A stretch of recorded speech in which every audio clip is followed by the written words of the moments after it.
Today we're going to talk about recording drums, and we've got a kit set up, got drum mics all set up. We're putting something together here, doing a drum track.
Well, I thought we would walk through the microphones and kind of what we're using here and what the choices were and why I decided to choose the microphones that I did. We've got a bunch of mics that we're using on this kit, kind of a small kit, 2 toms, 2 cymbals, but we're using 11 microphones on it, so we got a bunch.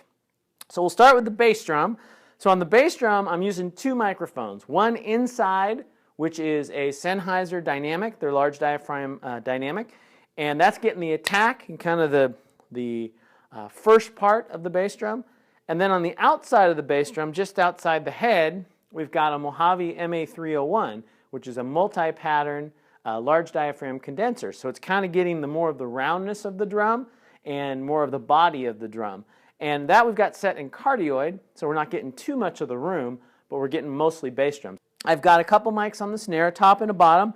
Both are the AKG D5s, which is their kind of standard handheld dynamic, kind of like an SM57 or SM58, sort of a similar concept. I've got one on the top and I've got one on the bottom. We've got the bottom inverted, the phase inverted, so that way that they're not out of phase with one another. Very, very important on the dual mic'd snare drum. Then on the tom mics, I've got the classic Sennheiser MD421s, which is their large diaphragm dynamics. Those work great, big fat sound. I love the sound of those microphones. They really work well. And so we've got that on the 12 and also on the 14. Then for overheads, again, some really favorites of mine. These are the AKG C214, which is based upon the 414, but it's a single pattern microphone. So it's a cardioid pattern. We've got these set up like this, so we're getting a good image of the kit. I like these. In fact, maybe we'll play so you can hear them, just those, because they really sound good, and they give you a great picture of the kit by just having those two nice overheads. And then hi-hat, a Shure SM81, which is a classic small diaphragm pencil condenser. It has a high-pass filter built into it, so that's turned on. So we're cutting out any low frequencies right at the microphone. And then the last two, which you can't see, but they're in the room, we have two large diaphragm condensers in the room that are the Mojave MA201, which is their large diaphragm FET microphone. So that's a solid state microphone. Again, a cardioid pattern. Those are just picking up the ambiance of the room, kind of adding that room. This room is not super live, it's kind of medium, and so it actually sounds pretty good. It does a pretty good job of giving you a nice room sound that you can blend into the rest of the sound. We may play with compressing those real hard too to get that sort of extra big live room kind of a sound. So that's what we've got on the kit, and yeah, I think it works great and sounds really good.